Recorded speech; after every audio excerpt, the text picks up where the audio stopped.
It's Ivy Slater, and you're listening to Her Success Story podcast, a show where gutsy businesswomen share their success journey. Hi, this is Ivy Slater. Welcome to today's Her Success Story episode. For those of you who are just joining in, you're coming in at one of my favorite, most important times of the year. It's the time of year that we highlight the nonprofits of the world. I call it the nonprofit series. Nothing all that great or creative about it. It just is.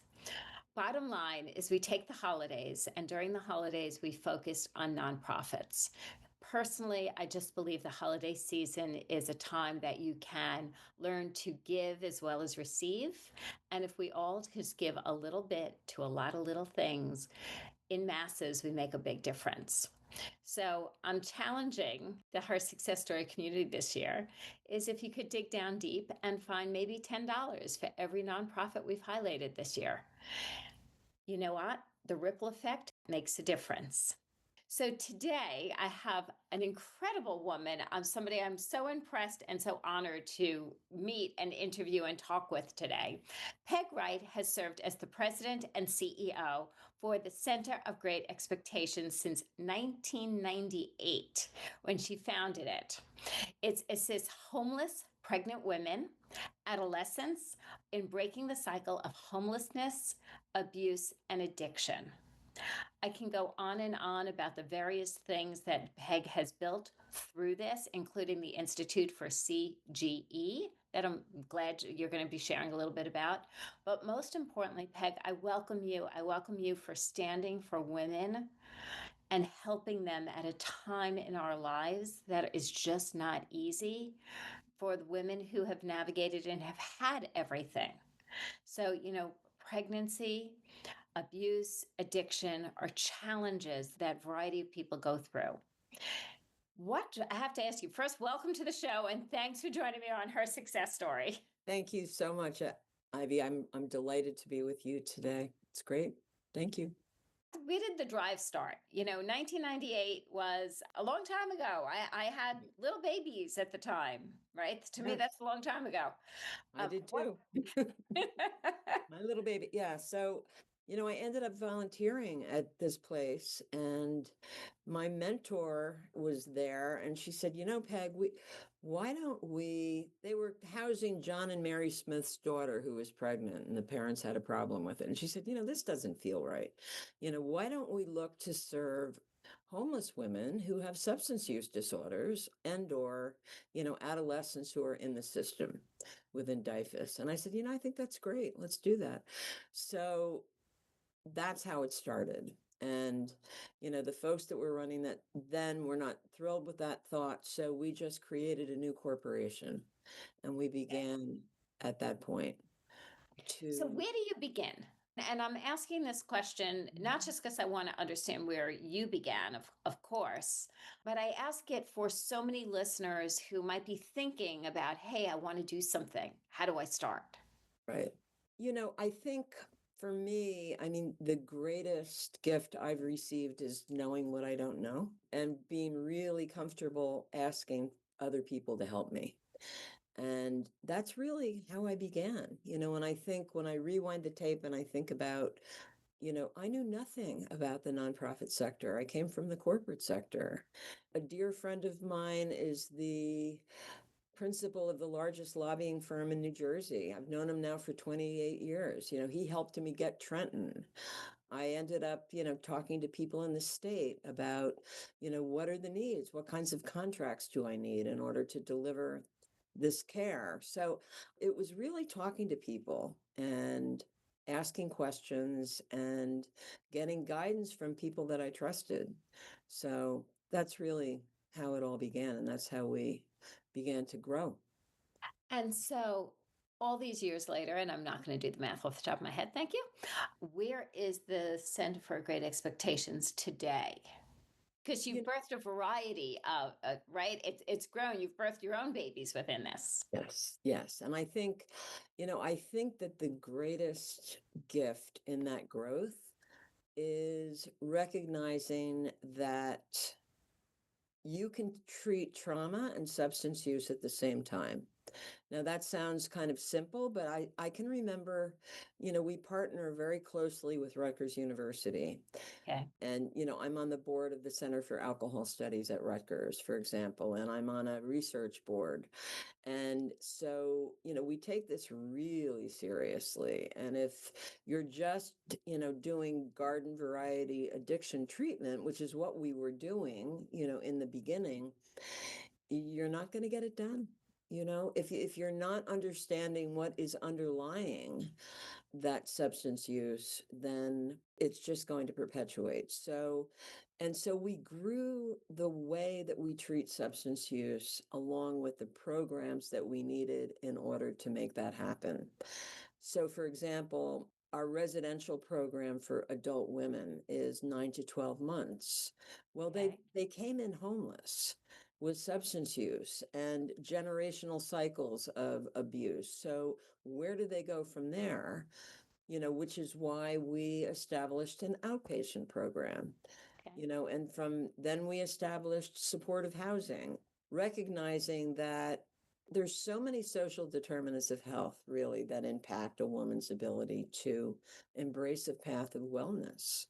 So that's all So it learning, sounds to right? me like you stepped into this, you started learning, and then you said, well, we need this next. So I'll build it. Right. And you just kept building kind of the next story up in the building, although it is not one building. No, it's multiple buildings, but that growth and that change is a process of listening and learning, and in aligning with people that know. Dr. Denise Hean is like one of the foremost people in the field in treating women and substance use and trauma. I think she's in Australia right now. I mean, she's become a dear friend. So Emily Boss, Dr. Boss, is an infant mental health specialist. So one of the components of our treatment model is that infant, what is infant mental health? It's looking at the attachment between an infant and a mother and not treating the mother, not treating the infant, but treating the attachment between the two. Wow. And, I have experts that have studied with Ed Tronick at the University of Massachusetts, who's like the father of infant mental health. So we've layered all of these components into this model, which has evolved over time, as the field has evolved. I think one of the most important things in all that process is, do you have data? I may think it works, but do we have the data to So, ensure? how have you compiled that? How have you, as an organization, built the data? Well, we have people that manage data. Yeah. That's what they do. And I And have to say, hats off, for listeners who are listening into this. Peg has built a team of 115 full and part time employees, countless volunteers, a dedicated board of trustees. This is not just a home that houses 12 people any longer, right? right. This is a massive organization that's making a large impact. We serve approximately 600 people a year, including the outpatient. Hopefully I'll be able to keep that open. If I can't, we're going to lose 400 people, but that's a whole other story. The funding for nonprofits. So, our success story listeners, when I do that call out to $10 for every nonprofit you've listened to on her success story, it's a small amount. It's under $100 for all of us, probably the cost of a dinner out. That will have a ripple impact on all of these nonprofits on a time that nonprofits are really feeling the struggle in financial sustainability. Yes. Yeah, we are not alone by any stretch. That's so true.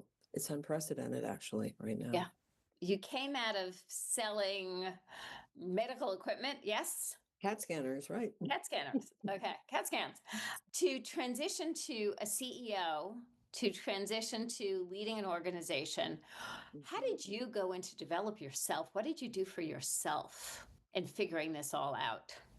I have to ask. Sure. It's interesting when I started in selling office products, that was my first thing. They had a lot of training there. That's a very common thing in office products, by the way. They do a lot of training. And from there, I was able to move on and I continued that training.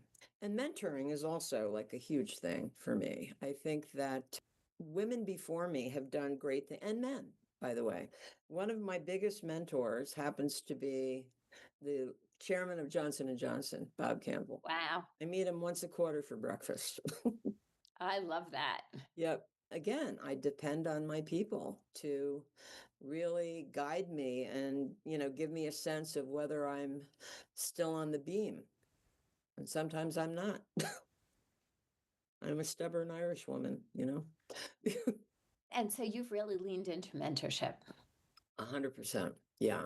And I mentor other women as well. I was just gonna, that was gonna be my follow-up. Absolutely. So how have you taken what is passed down to you and you continue to pass it down? I think that we need to do that. I clearly would not have been able to forge ahead in this agency without a lot of help from a lot of people. And that's how it works. It really does. And it feels good to help people. It does. It truly, truly does. What Absolutely. has surprised you in building this organization over the years? Oh, geez. Uh, how much time do you have? Well, let's see. The biggest surprise for me was how government works. I had no Okay. idea. I just find it to be extraordinary. And, you think that you have a reasonable solution to a very serious problem. And it just doesn't work that way, in government.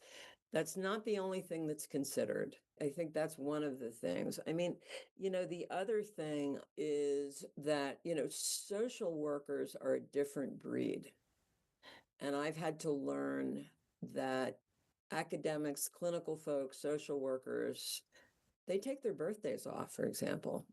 Like, and you know what? So do I now. I do too. There you go. I You, do if it's a weekend. I know you have to adopt to the culture, Yes, and you do.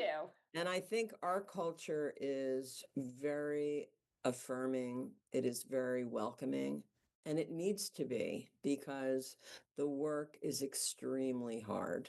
Yeah. And I think the women and men that deliver the care deserve an atmosphere that is compassionate and caring and competent as much as we expect them to deliver that kind of care to the clients. So, What's your vision for the future? I mean, you've built so much. I know what do we have? The Institute of, I'm going to make sure I'm going to try to do my best to get this right, right? well, the Institute, we need to get out of the hamster wheel. I think Right. that's an important thing. And I'm hoping that the Institute can be that for us. And so that is the training and consultation arm of the Center for Great Expectations. So we've used all of this expertise that we've gleaned over the years, and we have created ways to impart this training to others. So we basically have three buckets. We train in hospital settings, we Nice. train in schools, and we train in social impact organizations. So, for example, like we're training the child welfare workforce in New Mexico remote. Wow. Yeah, Right. Of remotely. course. We train in hospital settings because we recognize that stigma is alive and well. And if a woman presents in a labor and delivery or clinic setting and she's pregnant and she has a substance use disorder, she's often treated like, the devil incarnate, literally. Right. I mean, it's not good. So to help people to understand what it is that they're seeing and how they can be helpful is a really important thing. And we can generate revenue at the same time. So that's kind of cool. Which is great and needed. It creates that win-win, Yes, 100%. which is so important. Absolutely. If I were to ask you for a tip, a piece of advice, and I can go in so many directions, so we might do more than one. Hmm. One for if you know somebody in crisis or need, or you see a situation, Mhm. what can we do? I think that just listening to them and letting them know that you're there for them is a critical piece. You can't make people do anything, No? but just knowing that you're there and maybe, being familiar with resources in your area is a helpful thing. Having some sense of who's doing good work, that's a helpful thing. That's what I would suggest. And if somebody was listening in today to her success story, they're like, hey, I always wanted to do something, I always wanted to make a difference. Where Mhm. can people get started in whatever areas they're in this country?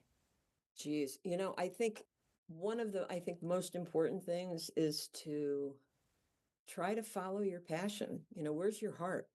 As I had shared with you, I am in long-term recovery. I've been in recovery for 37 years. And it's so funny, a dear friend of mine who's a physician, he's a bigwig at Robert Wood Johnson, and I see him all the time, and I didn't share this with him until probably 12 or 13 years ago. And Right. I said, I'm blah, blah, blah. I'm in recovery. And he said, you? Just like that. And I said, God, shame on you. Like, what are you doing? I mean, so I think if you can follow your passion, whatever that is, it will fuel the energy and the drive to make it happen because it's hard. It's not easy. Yeah. And I will say, listeners, every little thing we can do to help matters.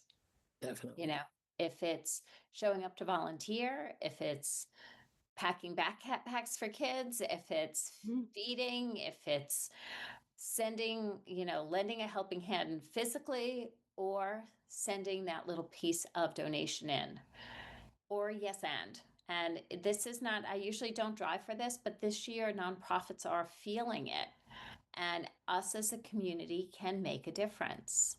Definitely. Absolutely. So tell me, last pieces, what else that we have not covered that would be helpful for our listeners to know? I think that, one of the areas that we focus on is maternal health and maternal mortality. And it's a very common phenomenon for women that are in a postpartum position experience serious depression, life debilitating depression, suicidality. If they happen to be using substances, it happens to be the number one issue that drives maternal mortality. Wow. So if that's the case, then, reach out and get help. And if you need help, call us. We'll help you find a place if it's not us. Yeah. Well, Peg, I cannot thank you enough for sharing, for getting on, talking openly, helping us understand truly the power of what you're doing, the power of the Center of Great Expectations, the importance of the Institute that's helping train other areas in different parts of this country, etc., in what we can know and what we can do. And most importantly, I have to say, hats off to you for in 1998 starting something, building it, growing it, leading it with a nonstop attitude and just leading into what is possible and creating it and following through. So I truly, truly, from my bottom of my heart, thank you for the dedication of your work. My pleasure. It's been lovely to talk to you and meet you, Ivy. Thank you very much for the opportunity. It's great. With pleasure. Listeners, this is what I say at this point in the show as we come to close. Take a deep breath in. Feels good. And I'm Absolutely. going to say, take a moment and identify an aha or a takeaway from the conversation that Peg and I just had. Write that takeaway down. Doesn't matter if you jot it down in your notes, in your phone, on a piece of paper. There is no judgment. It does not matter. Here is what it does matter. Look at the takeaway and make a decision of one action you can take. You join us every week at Her Success Story, and you continue to identify one action every week. I promise you there will be movement in your life, in your business, your career. and continue to make a difference. Knowing what's important is what is important at the bottom of all of our hearts. So thanks for joining in and listening in for today's episode of Her Success Story, and a big, big heartfelt thank you from me and all of our nonprofit guests to say thank you for tuning into the nonprofit series. See you next time with more great interviews.